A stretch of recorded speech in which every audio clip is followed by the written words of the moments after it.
Assalamualaikum warahmatullahi wabarakatuh. Selamat pagi Bu Popi dan selamat pagi teman-teman semua. Saya Sarifadi Izwari bersama rekan saya Petra Kristaufina Tanoko.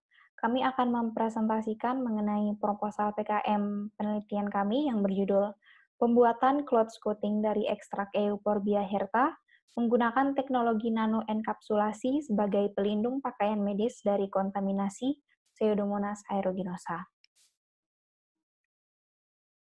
Adapun latar belakang dari proposal kami yaitu bakteri Pseudomonas aeruginosa diketahui merupakan penyebab dari infeksi nosokomial di rumah sakit, di mana menurut Gaurav dan Sumitra dalam tesis mereka 2012, yaitu bakteri ini dapat tumbuh dan bertahan di kain yang umumnya digunakan oleh tenaga medis, sehingga hal ini berkontribusi besar pada penularan penyakit yang terjadi di lingkungan rumah sakit.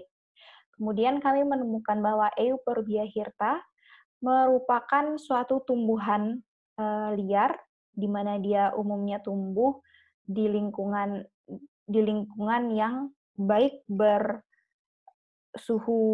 panas maupun dingin, dan memiliki laju pertumbuhan yang cukup cepat, di mana dia juga mengandung senyawa antibakteri sehingga dapat mencegah pertumbuhan dari bakteri ini, menurut Perumal dalam Angelica 2014.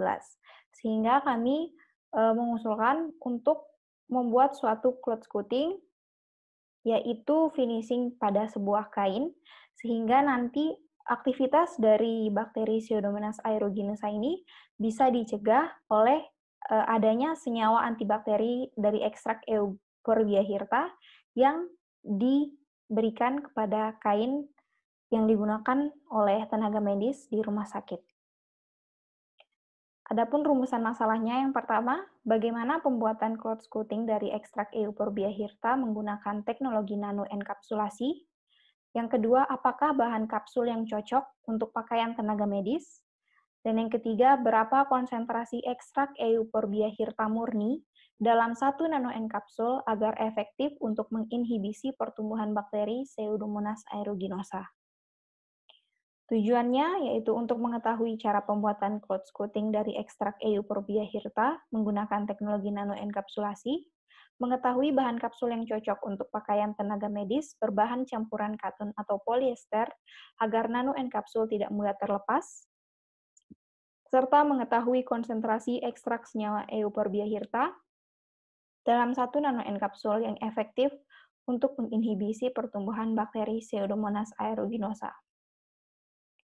Adapun tinjauan pustaka, yang pertama aktivitas antimikroba dari ekstrak Euphorbia hirta. Menurut Ekbuli et al. Dalam Hamdiati 2008, bahwa Euphorbia hirta dapat menghambat pertumbuhan bakteri Staphylococcus aureus, Escherichia coli, Pseudomonas aeruginosa, dan Staphylococcus tipi, serta Bacillus subtilis. Menurut Gemenya dalam Hamdiati 2008, yaitu aktivitas ini melibatkan metabolit sekunder seperti tanin, flavonoid, dan triterpenoid. Menurut Ipteknet dalam Hamdiati 2008 bahwa terdapat senyawa aktif alkanoid, dan polifenol pada ekstrak Euphorbia hirta. Mengenai bakteri Pseudomonas aeruginosa, bakteri ini merupakan bakteri gram negatif dan sering ditemui dari pasien ICU. Menurut Baron 1996, permasalahan serius bagi penderita sistik fibrosis, luka bakar, kanker, yaitu disebabkan oleh bakteri ini dan tingkat fatalitasnya mencapai hingga 50%. Menurut Darmayanti 2019, bakteri ini mampu hidup dengan kondisi oksigen dan nutrisi yang rendah. Oleh sebab itu, bakteri ini dapat bertahan di kain yang digunakan oleh tenaga medis di rumah sakit selama lebih dari 90 hari.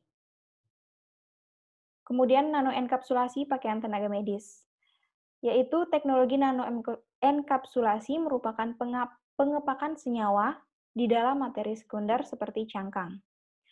Sementara bahan pakaian tenaga medis yaitu 60% katun dan 40% polyester.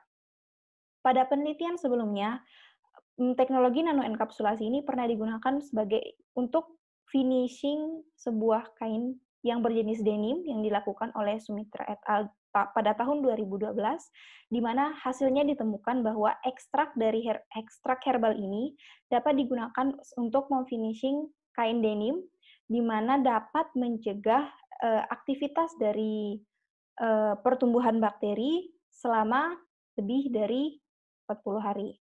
Sehingga kami mengusulkan untuk melakukan penggunaan teknologi ini dengan memanfaatkan ekstrak dari Euphorbia hirta pada jenis kain 60% katun dan 40% polyester yang merupakan kain yang umumnya digunakan sebagai bahan pakaian tenaga medis. Selanjutnya mengenai metode penelitian akan dijelaskan oleh rekan saya, Petra Kristaufina Tanoko. Metode. Yang pertama yang akan dilakukan adalah ekstraksi. Ekstraksi dilakukan dengan cara mereflux bubuk halus daun kering Euphorbia hirta. Setelah didapatkan senyawa murni, lalu akan dilakukan uji konsentrasi optimum senyawa etanolik dengan menggunakan metode distribution. Setelah didapatkan konsentrasi optimumnya, akan dilakukan nanoenkapsulasi dengan menggunakan metode electrospraying yang merupakan salah satu dari metode fisiomekanikal. Setelah dienkapsulasi, akan diaplikasikan pada kain dengan menggunakan extrusion metode. Metode extrusion ini merupakan metode yang biasa digunakan untuk mengaplikasikan warna pada kain. Setelah diaplikasikan pada kain, akan dilakukan serangkaian uji. Yang pertama adalah uji keberhasilan pengaplikasian nanokapsul dengan menggunakan metode AAT-CC147. Pada uji ini akan digunakan kontrol positif dan kontrol negatif. Kontrol negatif adalah kain yang tidak diberikan treatment ataupun diberikan senyawa murni etanolik. Lalu kontrol positif adalah kain yang sudah diberikan senyawa murni etanolik. Lalu uji selanjutnya adalah uji durabilitas nanokapsul setelah X kali pencucian dengan menggunakan metode AAT-CC147.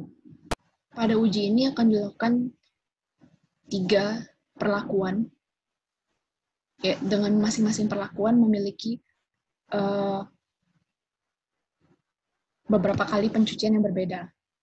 Setelah itu akan dibandingkan dari ketiga perlakuan tersebut manakah yang memiliki aktivitas antimikroba yang paling besar.